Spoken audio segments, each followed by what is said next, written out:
सुप्रभात बच्चों, ऑनलाइन कक्षा में आप सभी का स्वागत है। आज हम कक्षा 5वीं के हिंदी पाठ्य पुस्तक रिमझिम के पाठ 4 नन्हा फनकार पढ़ने जा रहे हैं। नन्हा फनकार कहानी एक ऐसे बालक के बारे में है जो पत्थर को तराश कर नक्काशी का कार्य करता है। तो बच्चों, आइए चलिए पढ़ते हैं पाठ 4 नन्हा फनकार। वह लड़का एक चौकोर लाल पत्थर के पास बैठ गया। उसने जल्दी जल्दी कोई प्रार्थना बुदबुदाई और छेनी हथौड़ा उठाकर अपने काम में जुट गया। कुछ दिन पहले ही उसने इस पत्थर पर घंटियों की कतारें और कड़ियां उकेरना शुरू किया था। लड़के ने एक अधबनी अधूरी घंटी पर छेनी की नोक टिकाई और सावधानीपूर्वक हथौड़े से घंटी पर नक्काशी करने में जुट गया।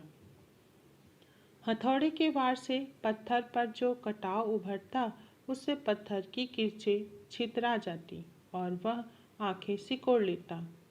साथ साथ धीमी आवाज में वह कुछ गुनगुनाने भी लगता।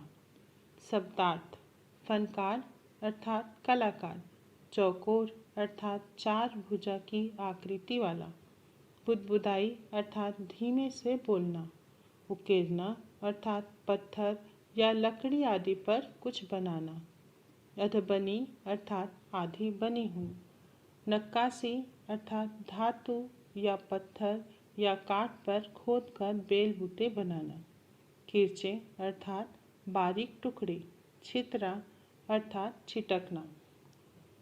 बच्चों, वह बालक अर्थात लड़का एक चौकोर अर्थात 4 भुजा की आकृति वाले पत्थर पर बैठ गया था और उसने जल्दी जल्दी कोई प्रार्थना धीरे धीरे शब्दों में बोली। जैसे कि आप लोग कोई काम शुरू करते हैं तो कुछ प्रार्थना बोलते हैं ना, भगवान का नाम लेते हैं, उसी तरह वह बालक भी प्रार्थना बोलता है धीरे शब्दों में और छेनी हथौड़ा उठाकर अपने काम में जुट जाता है, अपना काम शुरू करता है।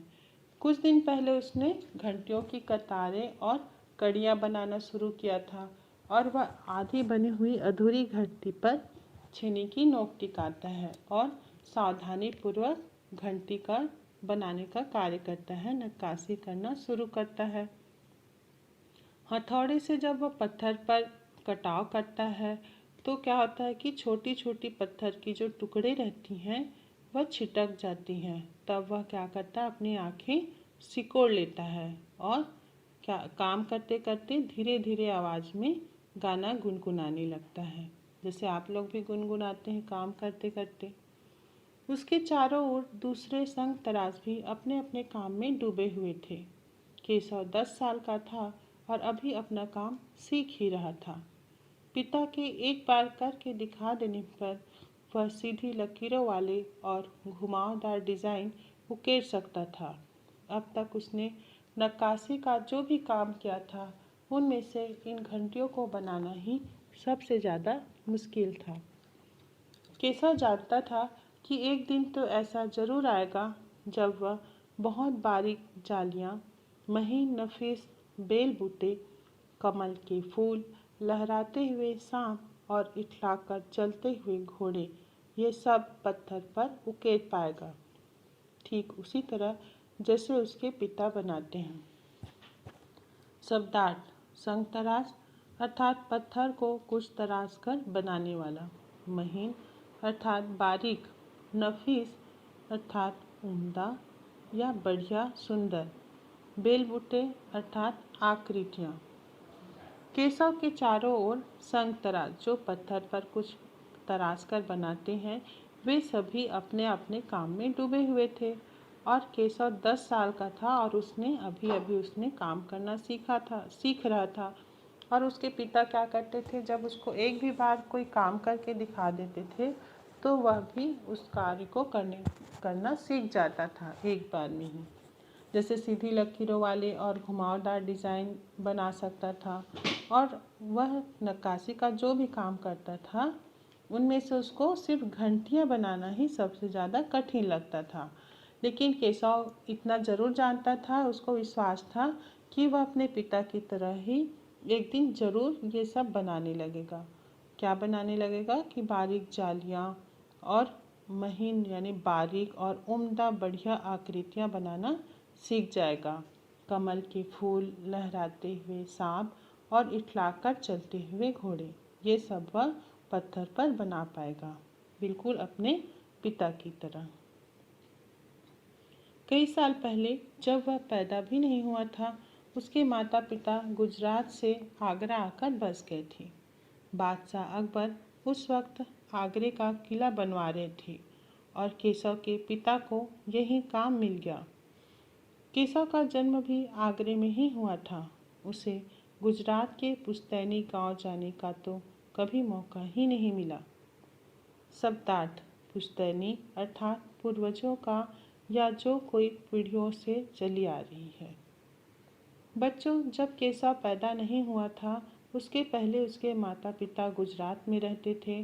फिर उसके पैदा होने से पहले ही वे लोग गुजरात से आकर आगरा में रहने लगे थे।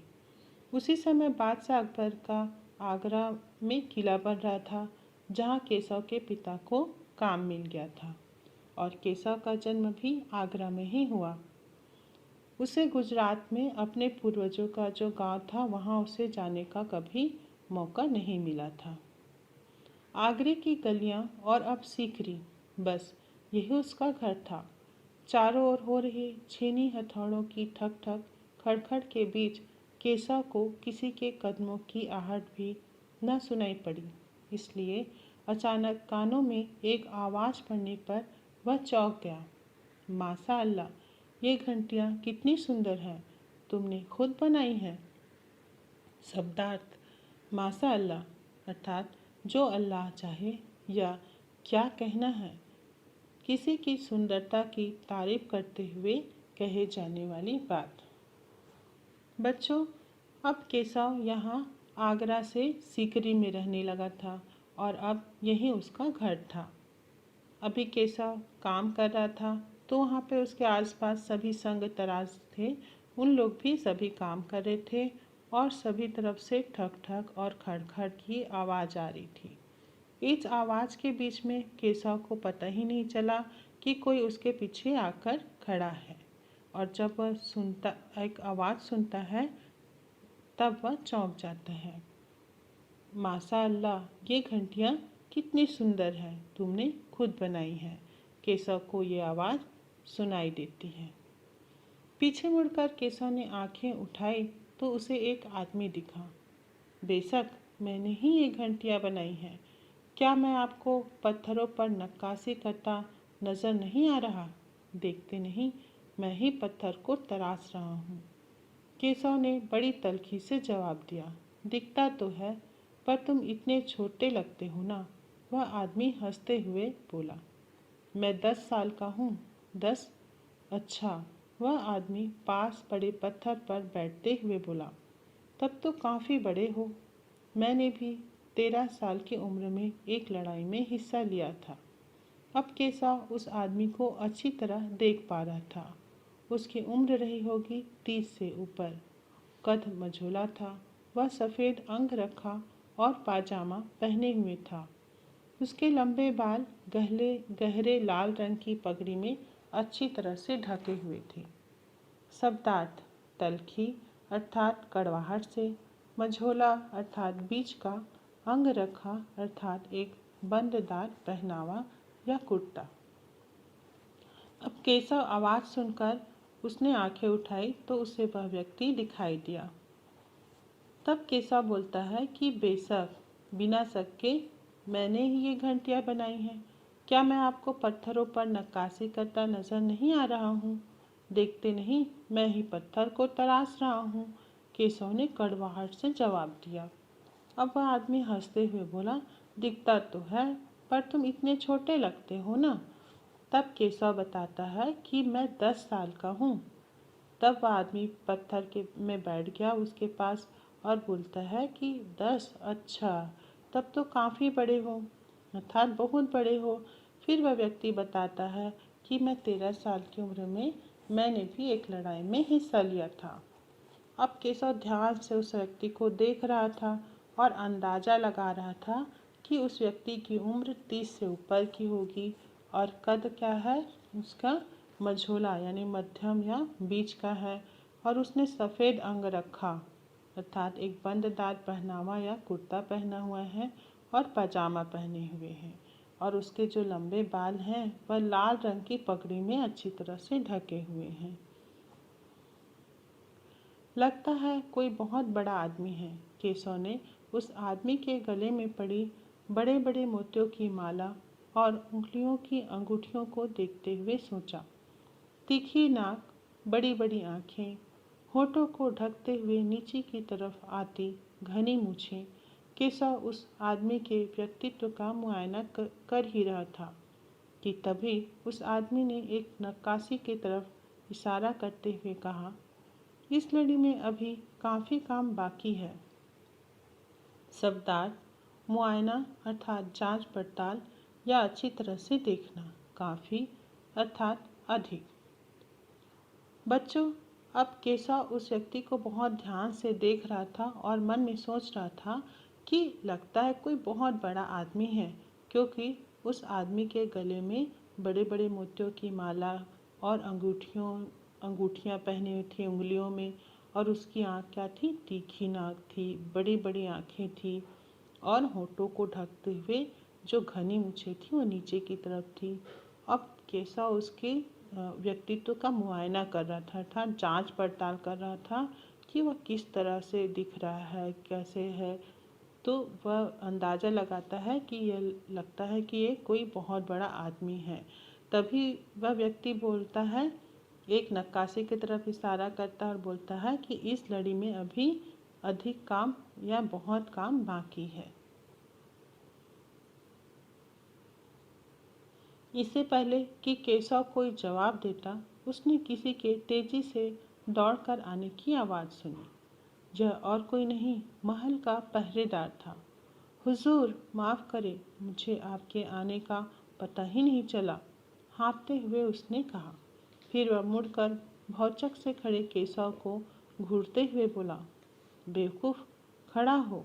हुजूर आला के सामने बैठने की ज़रूरत कैसे की तूने? झुककर सलाम कर इन्हें। अब केशव का माथा ठनका। उसे कुछ कुछ समझ आ रहा था। बदहवासी में छेनी हाथ से छूटकर नीचे गिरी और वह जल्दी से उठकर खड़ा हो गया। अरे, कहीं ये बादशाह अकबर तो नहीं?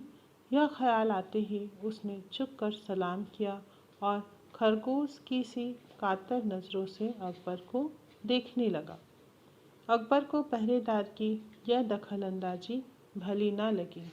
शब्दार्थ भौचक अर्थात हैरान, ज़ुर्रत अर्थात हिम्मत, कातर अर्थात सहमा हुआ या बेबसी का भाव, दखलंदाजी अर्थात हस्तक्षेप।